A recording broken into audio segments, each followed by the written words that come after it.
Hi, my name is Jessica, and I'm going to be performing localized assessment on head, scalp, face, neck, hair, skin, and nails. So the first thing I'm going to do when I walk into the patient's room is knock on the door to ensure privacy.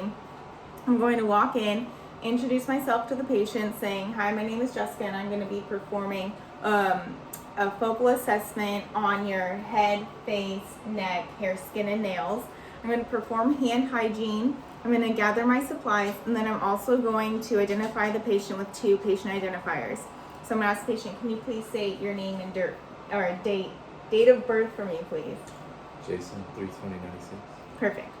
So next what I'm going to do is put on my gloves.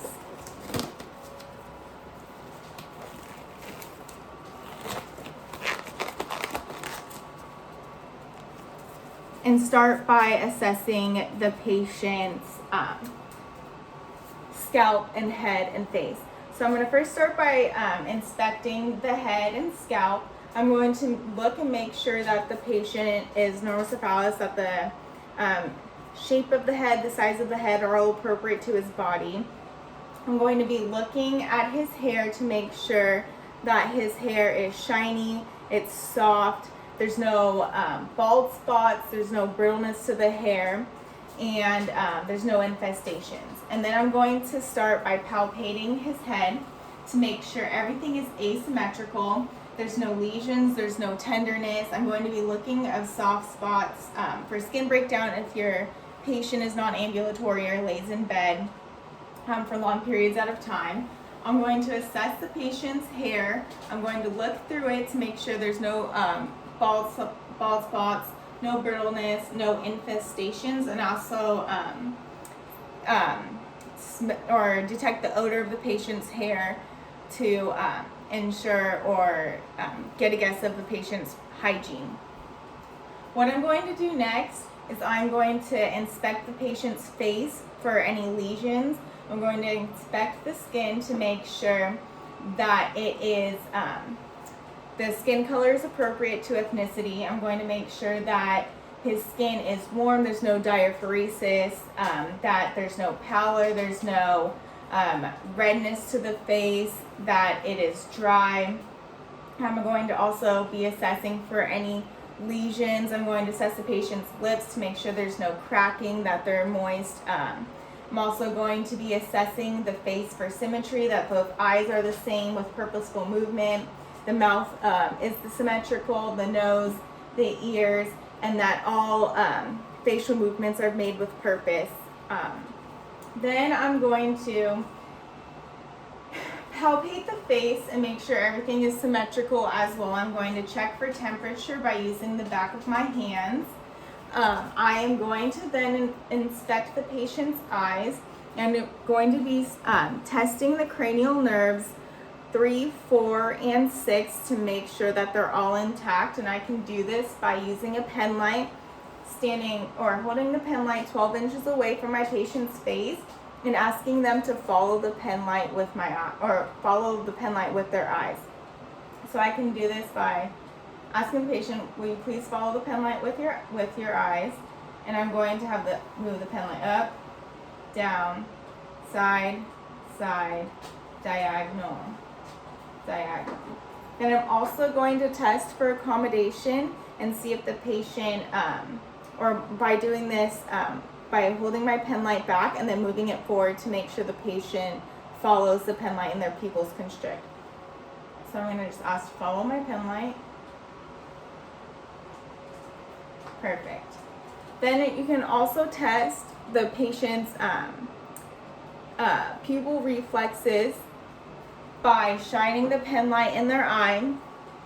You're going to open one eye, shine the light in there to make sure it constricts. And while you do this, you also want to be looking at the other eye to make sure the pupil constricts as well. And you can do this with the other eye as well. While I'm doing this, I'm going to be looking at the patient's eye to make sure their sclera is white. I can look at the conjunctiva to make sure it's appropriate in color, make sure there's no lesions or abnormalities in the eyes as well. Then I can move to the patient's mouth. As I already said, look at their lips to make sure they're moist. I can look inside the patient's mouth. I can have the patient, can you smile for me, please? Perfect, and show me some teeth. And as I'm doing this, I can also, this also looks at the patient's gums to make sure there's no infections or swelling. I can look at their dental hygiene. I can also, I'm gonna pull down your lip, look at the patient's lip, inside of the lip to make sure it is moist, the color is appropriate as well. I'm gonna ask the patient to open your mouth, please. And then I'm going to inspect the inside of the mouth to make sure there's no lesions, to make sure the tonsils are intact and the appropriate color. I'm going to look at the tongue to make sure there's no fissures or dryness. I'm going to ask the patient to stick out their tongue, move it side to side and up and down to also test the cranial nerves. Can you go ahead and stick out your tongue for me, please? Move it up, down, side to side. Perfect. And then I'm also going to ask the patient to stick out their tongue and say ah to test to inspect the uvula. Can you stick out your tongue for me, please? Say ah. Ah. Perfect. All right, and then after that, I am going to assess the patient's ears to make sure, make sure there's no lesions on the outside. I'm going to look at the color. I'm going to inspect the tympanic membrane by pulling up and back on the ear and I would use an otoscope to assess the tympanic membrane, make sure there's no infection, make sure it is shiny and gray in color. And then, I'm sorry. Okay. So after I inspect the patient's face, I'm going to move or inspect the temporal arteries to make sure that they're both perfusing to the brain. I'm going to rate the temporal arteries, which are both 2+, and then I'm going to go down to the temporomandibular joint. I'm going to ask the patient to open their mouth and make sure there's no clicking. So can you open your mouth for me, please? Thank you, and you can close it. Make sure you hear no clicking or don't feel any clicking in the jaw as well. Then I'm going to go down to the patient's neck. I'm going to inspect the neck for any lesions, for any tracheal deviation, for any JVD. Make sure the neck is symmetrical and the thyroid is not enlarged. So after I inspect it, I'm going to palpate the neck. I'm going to palpate the trachea. Make sure the trachea is midline, there's no tracheal deviation. I'm going to assess the thyroid, which you would really only be able to feel it enlarged if there was a problem that was occurring. I'm going to track the carotid pulse on both sides, one at a time, to make sure you don't occlude both sides and cut off the blood supply to the patient's brain. And then I'm also going to assess for JVD, and you can do this by having the patient lean back 30 to 45 degrees. And then lean their head to the left and right and see if there's any jugular vein dissension. Perfect. Then I'm going to assess for the range of motion of the neck, which is cranial nerve 10, 11. Cranial nerve 11. I'm going to check the accessory muscles by asking the patient to move their head up, down, side to side, and then move your ear to one shoulder, move your neck, yes, and then the other shoulder. Perfect. And then after this, I'm going to assess the lymph nodes. Even though this is not to be known by us, you can still palpate using your 3 middle fingers in a circular motion, going up and behind the patient's ears, down the neck, and above the clavicles. So as I am assessing the patient's neck, I'm also going to be looking at their skin as well to make sure there's the color's all pink, that there's no hot or cold spots with the back of my hand by checking the temperature, and also checking the hair distribution to make sure that hair is in the appropriate spot where it should be. After that, I'm going to be assessing the patient's nails. I'm going to assess for the color, the shape, and the texture. So I'm going to be looking at their nails to make sure the nails are all pink.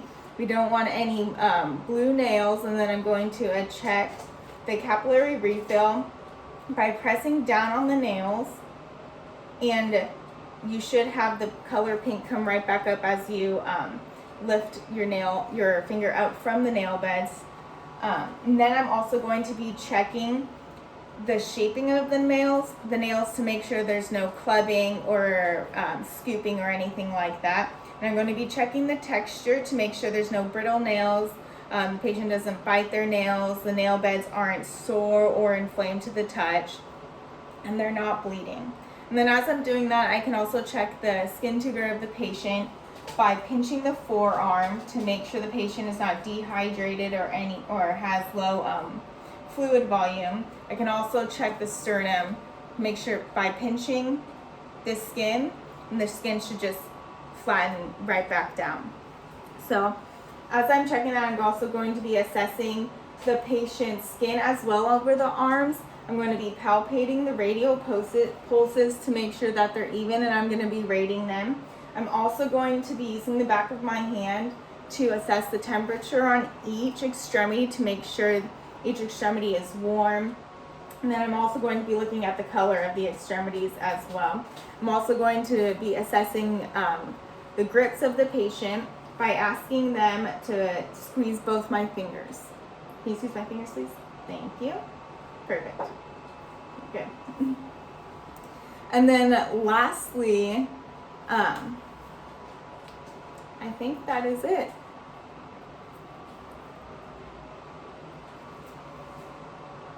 Oh, lastly, actually, I will be checking the patient for any edema or that is not appropriate. I'm going to be seeing if there's any pitting edema. If there is any edema, I'm going to press my thumb into the spot of edema to see if there's any pitting, and I'm also going to rate that.